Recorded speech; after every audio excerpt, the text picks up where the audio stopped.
जनती जे जरल जइबू आग के दहेज में, जनती जे जरल जइबू आग के दहेज में।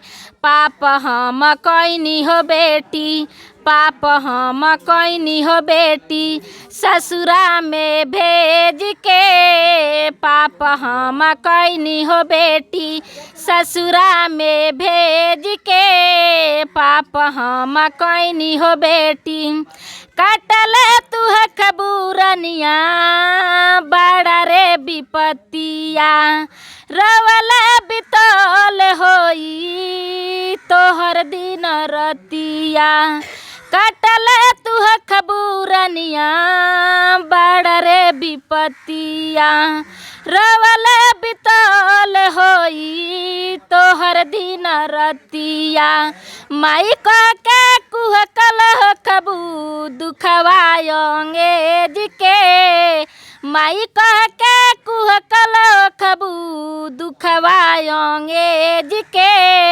पाप हम कइनी हो बेटी ससुरा में भेज के। पाप हम कइनी हो बेटी ससुरा में भेज के। और जितना भी सिंगर लोग आजकल के सुनत हुई लोग तो वाकई में उ लोग के लागत हुई कि हमनी के टक्कर में केहू अब खड़ा हो गइल बा। ई मानता नहीं कि ना आपने?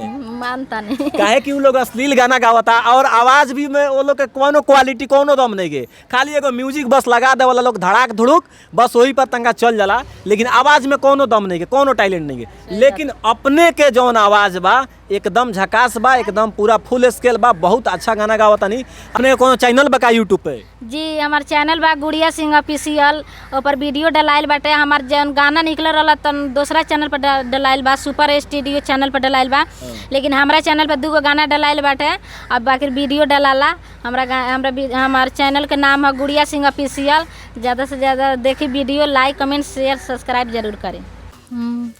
ऐसा ना रहे गरीबिया सब जात रहे बाहरवाए राम। ऐसा ना रहे गरीबिया सब जात रहे बाहरवाए राम।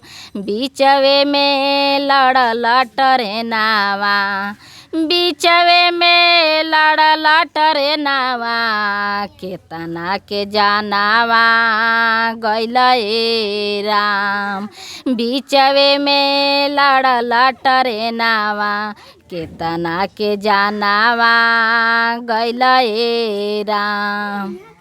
देखिए कितना सुंदर आवाज़ है इनका और कितना पूरा एकदम पूरा फुल स्केल में ये गाना गा रही हैं। इसमें कोई म्यूजिक नहीं है, फिर भी गाना ऐसा लग रहा है कि म्यूजिक के साथ ही इस गाना को जो है ये गा रही हैं। हालांकि अगर इनको शायद से चांस दिया जाएगा, अगर इनको मौका दिया जाएगा तो बड़े बड़े सिंगरों को जो है ये पीछे छोड़ देंगी। तो बाकी गुड़िया सिंह के बारे में जो है इनका जो है गाना कैसा लगा आप लोग कमेंट बॉक्स में अपना राय जरूर व्यक्त कीजिएगा। तब तक के लिए जय हिंद जय बिहार।